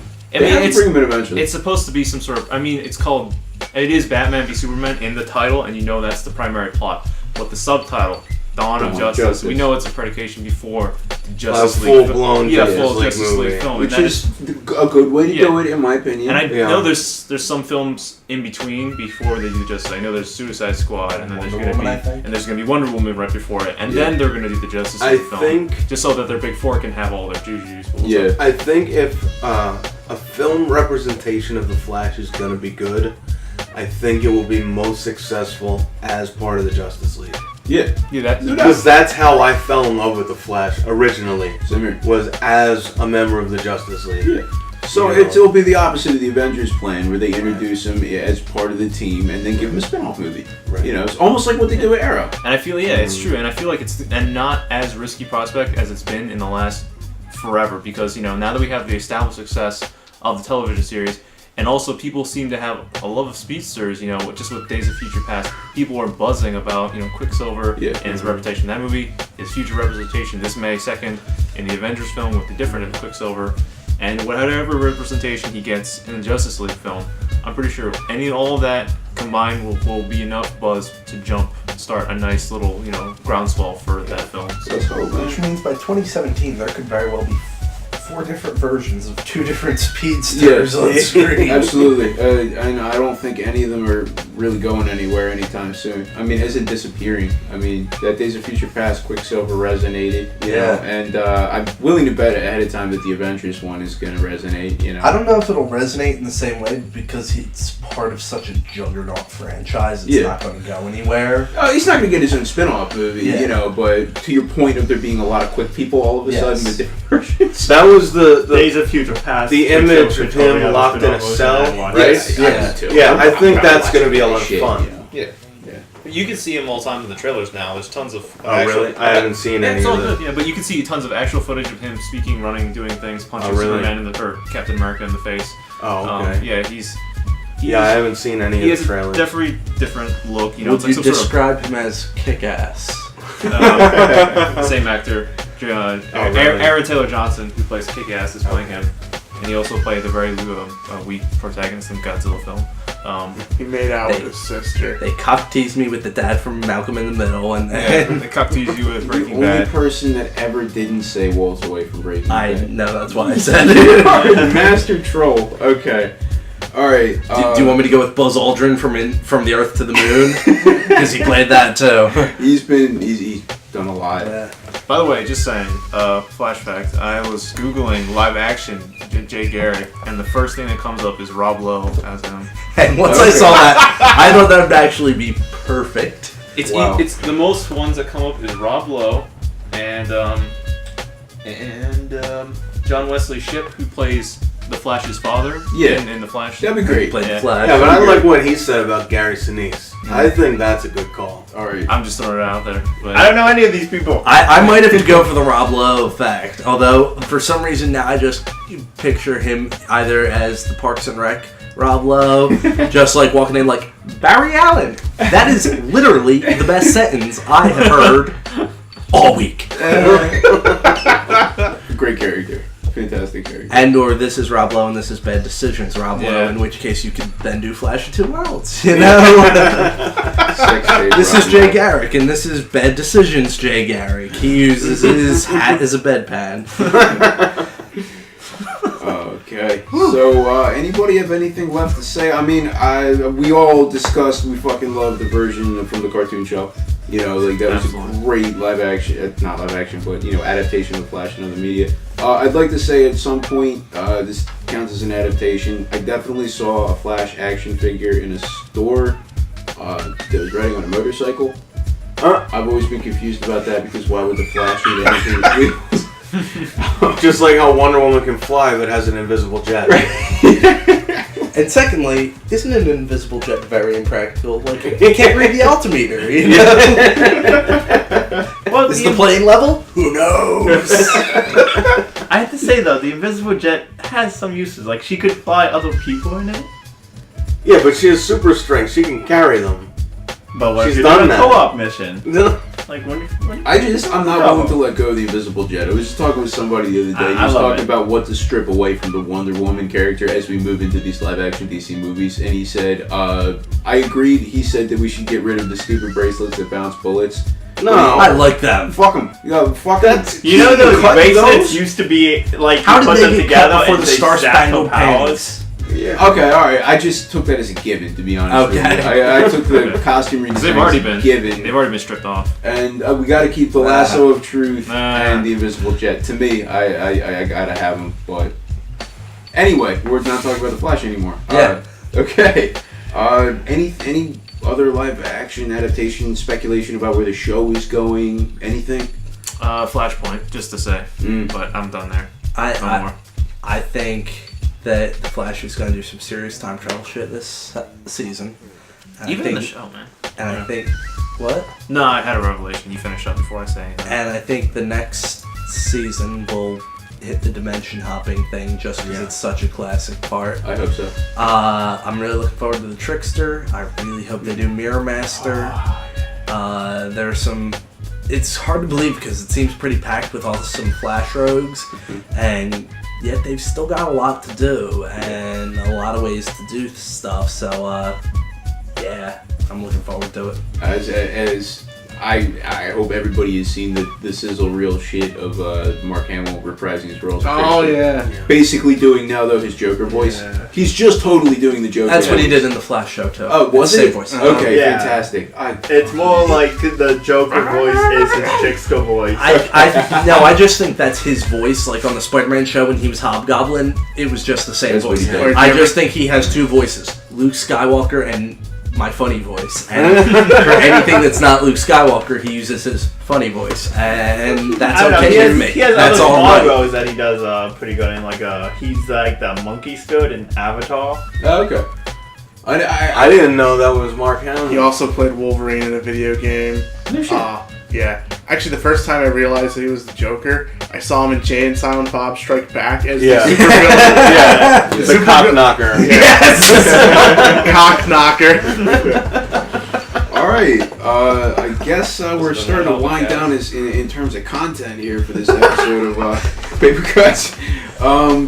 Do we want to move on to our weekly comic book recommendations? Oh, absolutely. Yes. All right. The three of you jumped. Dan, what do you got? You guys, if you're not reading Turtles right now, you're a travesty, and you should be better people. Right now, there is a micro series out called Mighty Mutanimals. If you like any of the other mutants from the Turtles, it's featuring them, like Old Hob the Cat / the Snapping Box Turtle. They just introduced Ray Fillet. It's pretty much mutant animals having fun, pretty much being like mutant Che Guevara. So, Ooh. yeah, read that. It's 2 issues in, and it's a 4-issue miniseries. So just fucking buy it. It's still IDW. Yep, still IDW. Okay, kill For it. some reason, IDW does like the best work with licensed properties. I don't understand it. Because they're gangsters. Like, They they figured just- out the game. They buy up licenses that nobody else was adapting and commit talent to it. Yeah. Transformers, Ghostbusters, they just released issue 1 of Gem and the Holograms. Like, Yeah. the fuck? Yeah. Yeah, that's my recommendation. Dude, they did a 1960s Avengers comic with Steve and Mrs. Beale. That's like classic. Anyway, sorry, like I that was agreeing with you in case you couldn't tell. That wasn't sarcastic. I can tell. That was, so I'm not sure I can, in all good faith, recommend it. But I'm gonna anyway. And it's probably because my brain has been reprogrammed to recommend it, so that as many people as possible get infected. I'm recommending Ultra Comics, the latest edition of Multiversity. You too can be a superhuman if you just buy Ultra Comics. You will be the first superhero on Earth if you read Ultra Comics. I have to read this now. You will open yourself up to infection, but you'll be the first superhero on Earth. I want to explain to everybody This why seems this is like- a terrible idea, but I I also am don't want to spoil infecting the you story. all. You are. It seems like This some might be amazing- legitimately the most evil thing I have ever done. But I think I might have just infected more people, which is exactly what it wants me to do. You do not have the wisdom of Solomon. I do not have the wisdom You're of playing for the other Solomon. team. It seems like some Amazo virus shit going on right now. Oh, it is. The anti-life equation. It's worse. Jeremy, it's worse. And it's real. Brando, what some you got real for us? stuff. I am recommending Bendis' Guardians of the Galaxy issue 24. It is the second issue of the Black Vortex miniseries crossover thingy thing that they're doing with the X-Men. It's pretty interesting. I just started reading it now. I just caught up with. I'm catching up with Guardians right now because I've been like on a really fucking far behind on that. Probably missed like 10 issues, so I'm like sprinting to catch up. So I'm finally caught up now, and I'm like, all right, this is pretty rad. It's like a Slaughter Squad, Venom's here. People are arguing over using this weapon called like the Black Vortex. It's very, very interesting. I like anything Bendis does. Also, not a comic book, but if you have PlayStation or PlayStation Plus, watch Powers. Also, that's a pretty rad show. It's a good I show. have to get on Yeah, that. It's going good. I like Powers right now. So On a side note, Brando, if you'd like to borrow all of my Black Vortex, I'm collecting that. Oh, okay. Think about it. Because it's like spans so much. It's like Nova and Amazing Star Lord. Oh, I only care about my just the Guardians comics. Fucking read it. Stuff. Uh, I had some of that Nova stuff. I never got. we were reading during Annihilation, right? Yeah, that's that's what what we it was. had. That shit was Yeah. fucking crazy. I That's used when- to read Nova like post, like right around 2010, and then I stopped right before the fucking dude just went down. Forget the last one. Yeah. But keep going. Well, I don't have any current recommendations. Anything. I never recommend It's not anything current It's not anything ever. current. All right. I rarely do. It's All-Star Superman, Hmm. and then watch the All-Star Superman cartoon. Excellent. That is Solid recommendation. Yep. I don't even know if either of us have ever recommended that. I don't but think we, so. We I talk think- about it we almost talk about it like every other episode. It's Yeah, one of my it's- favorites, it's and the like, cartoon adaptation of it was perfect. Yeah. They cut things out because they had to, and there's stuff that, like, seriously, if you like the animated movie and you haven't read the comic, please Yeah. read the comic, but do both. The Do both. ending of the story was more powerful to me animated. I agree. Absolutely. I absolutely adore what they did with the ending there. I have haven't the seen it, clip. But is it the Luthor? Yes. Okay. Yeah. Okay. Oh, it's I glorious. have it Trying to keep it vague. bookmarked It's on beautiful. the YouTube clip bookmarked on my Chrome tab, and I Yeah. just click and watch the ending of it. I anchor my day with it. Nice. Shank, reading anything good these days? I will recommend Green Lantern's New Guardians number 40. This is the end of Kyle Rayner's run. He is not coming back in any iteration of a Green Lantern comic book, so if Kyle Rayner's your Green Lantern of choice, go and check him out as his final issue of, well, he's being the White Lantern now, as everyone knows. So check out the final issue. It's a good conclusion to his story, and not exactly a conclusion to him, so hopefully we'll see him again in another comic book series. But for Isn't he now, going to be in Convergence next month? well, he's in Convergence, but it's not exactly him. Okay. Right. He won't be going for long.